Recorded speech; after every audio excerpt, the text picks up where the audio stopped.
دنیا چینج میں ہو آپ سکتی سے ہے۔ عرض کروں کہ آپ لوگ تو الحمدللہ بڑے خوش نصیب ہیں کہ آپ نے ماں کی کوکھ میں بحیثیت مسلمان آنکھ کھولی اور آپ لوگوں کو لوریوں میں جو ہے وہ درود شریف اور معوذاتین میسر آئے۔ میں اگر 14 سال پہلے اسلام قبول کر کے 2000 لوگوں کو اسلام کی طرف لا سکتا ہوں تو آپ لوگ تو سید خاندان، میں تو ایک عیسائیوں کا بچہ تھا، آپ لوگ تو سید خاندانوں سے ہیں، ہاشمی سے ہیں، اور بڑے اچھے اعلیٰ آپ کے حسب نسب ہیں اور نسلیں ہیں۔ تو ایک بات، میرا خیال ہے کہ ہمارا ٹائم بھی بہت جو ہے وہ قریب ہو رہا ہے، ایک بات کہ اسلام ول ون ود از اور وداؤٹ اس، لیکن ہم کبھی بھی کامیاب اور کامران نہیں ہو سکتے وداؤٹ اسلام۔ اب یہ ہمارے پاس چوائس ہے کہ ہم نے اسلام کے ساتھ جیتنا ہے یا اسلام کے بغیر ذلیل و رسوا ہونا ہے۔ دیٹس ویری سمپل تھا۔ ایگزیکٹلی۔ اور دیکھیں نا الحمدللہ آپ نے جو اسلام قبول کیا اور اسلام میں آنے کے بعد جو آپ کو الحمدللہ ایک لائف کا پرپز اور ایک سکون اور خوشی اور جو محبت مسلمانوں سے ملی الحمدللہ، الحمدللہ وہ الحمدللہ اسلام کے بغیر ممکن ہی نہیں تھا۔ یعنی الحمدللہ۔ جو مرضی ہم کر لیں، جتنا مرضی پیسہ کما لیتے اور ہیں میرا تو خیال ہے ہمارا جو وے آف دعویٰ ہے شاید اس میں کمی کوتاہی ہے، سیکھنے کی ضرورت ہے، اور یہ صرف عیسائیوں کی بات نہیں ہے، یہ مسلمانوں کا بھی یہی جو ہے وہ طریقہ ہے۔ میں آپ سے عرض کروں کہ ایک بار میں نیا نیا اسلام قبول کیا اور مسجد کی طرف جا رہا تھا اور دو بچے موبائل کے اوپر وہ سن رہے تھے گانے، تو میں ان کے پاس رکا اور میں نے ان سے کہا کہ بیٹا میں آپ سے ایک بات پوچھنا چاہتا ہوں۔ انہوں نے کہا کہ جی۔ میں کہا یار میں نے ابھی حال ہی میں اسلام قبول کیا اور اسلام میں نے پڑھا کہ میوزک حرام ہے، جو مزامیر ہیں، گانا بجانا اور ڈول ڈمکا، میوزیکل انسٹرومنٹس، تو یہ جائز نہیں ہے، تو بیٹا مجھے آپ رہنمائی کریں گے کہ میں نے کہیں غلط پڑھا ہے یا؟ تو انہوں نے کانوں سے اتاری اور کہا کہ بھجن ویری سوری، آپ نے جو پڑھا ہے وہ ٹھیک ہے، ہم غلط کر رہے ہیں۔ تو مجھے حوصلہ ہوا کہ یار الحمدللہ اگر ہم اچھے طریقے سے، آسان طریقے سے، اگر نہ صرف غیر مسلموں میں، مسلمانوں میں بھی کام کریں گے تو لوگ بات کو لیتے ہیں۔ بس یہ ہے کہ ہمیں تنقید اور جو ہے وہ اس طرح کی چیزوں سے ذرا بچنا چاہیے اور آسان طریقے سے ادعو الی سبیل ربک بالحکمہ، اور کم از کم میری حکمت تو کا جو ہے ریکویسٹ یہ ہے کہ جو مسلمان بھائی اور بہنیں دیکھ رہے ہیں کہ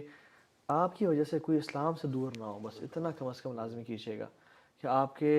ایکٹ یا آپ کی پارٹیز یا آپ کے گناہوں کی وجہ سے اور ایسی حرکت کی وجہ سے جو کوئی کرسچن یا جو آپ کو دیکھ رہا ہے، چاہے آپ ویسٹ میں ہیں یا پاکستان میں ہیں،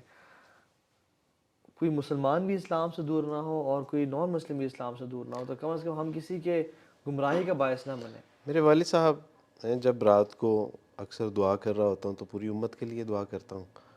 اور اپنے والد صاحب کے لیے دعا نہیں کر سکتا۔ اس کی بنیادی وجہ یہ ہے کہ وہ اسلام کی حالت میں نہیں کی دنیا سے، اور اس کے پیچھے جو کازز تھیں وہ مجھے کہتے تھے کہ آپ ہمیں کہتے ہو کہ ہم ایک اللہ کے سوا نہ کسی کو مانتے ہیں نہ کسی سے مانگتے ہیں، اور حال تمہارا یہ ہے کہ جہاں قبر دیکھتے ہو وہاں سجدہ ریز ہو جاتے ہو، وہاں منتیں مرادیں نظر و نیاز اور چڑھاوے چڑھانے شروع کر دیتے ہو۔ ہمیں تم کہتے ہو کہ اسلام میں گانا بجانا، فلمیں، ڈرامے سب حرام اور ناجائز ہیں۔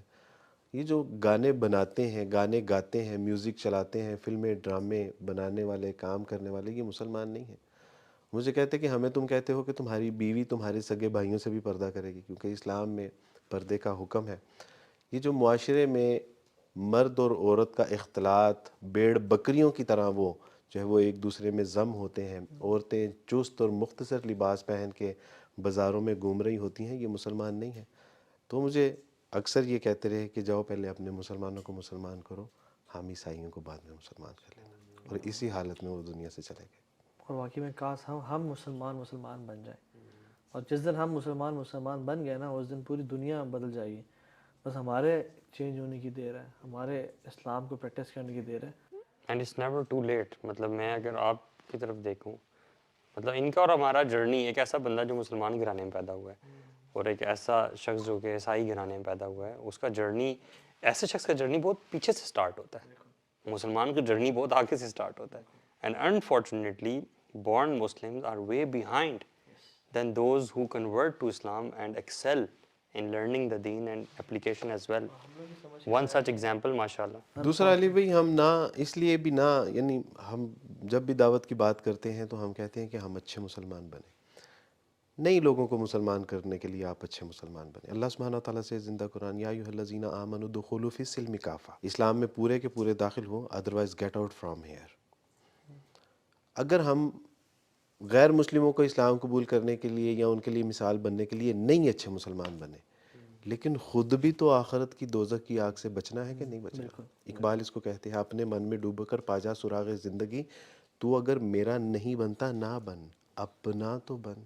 ہمیں اپنے آپ کو تو اب دوزخ کی بھڑکتی ہوئی ابدی آگ سے بچانا ہے کہ نہیں بچانا، اور اللہ سبحانہ و تعالیٰ کی توفیق سے اگر ہم اچھے مسلمان بنے تو ہم ایک ایسے آٹو موڈ کے اوپر آ جائیں گے کہ لوگوں کے لیے خود بخود ہم اگزامپل بن جائیں گے، تو ہم اپنی آخرت کی کامیابی اور کامرانی کے لیے اچھے مسلمان بن جائیں۔ اور ایون جو اسلام پھیلا ہے نیپال اور ان سائٹس پہ، اسلام یعنی دعوت یا جہاد کے تھرو یہاں نہیں پھیلا، مسلم ٹریڈرز آتے تھے، انہوں نے اپنی تجارت کی اور وہ کہتے تھے کہ تمہارا یہ مال ہے، اگر تم فار ایگزامپل 100 دینار کا ہم سے لے رہے ہو تو 100 نہ دو 95 دے دو، بیکاز اس میں فلاں عیب ہے، ایگزیکٹلی، تم 95 نہ دو 90 دے دو تو اس میں فلاں جو ہے نا اس میں فالٹ ہے۔ اور لوگوں نے کہا تم لوگ کون ہو یار، کہاں سے مالوں میں کہاں سے آئے ہو جو اپنے مال میں خود عیب بتاتے ہو؟ یہاں تو لوگ غلط مال مہنگا کر کے بیچ، اور پھر دینے کے حوالے سے کیا بتایا کہ جب دو تو جھکتا ہوا تو لو، جب جھکتا ہوا بھی انہوں نے دیکھا تو وہ حیران تھے، اور ان کا کانفیڈنس لیول دیکھیے صحابہ کا، وہ کہتے تھے کونو مثلنا، ہم جیسے بن جاؤ۔ کیا کانفیڈنس تھا کہ وہ کہتے تھے ہم جیسے بن جاؤ، کیونکہ ہم اچھے مسلمان ہیں، رسول اللہ کے پیروکار ہیں، ان کے جو ہے وہ متبع ہیں، تو وہ کہتے تھے کونو مثلنا، ہم جیسے بن جاؤ، کامیابی اور کامرانی تمہارا جو ہے وہ مقدر بن جائے گی۔ تو واقعی الحمدللہ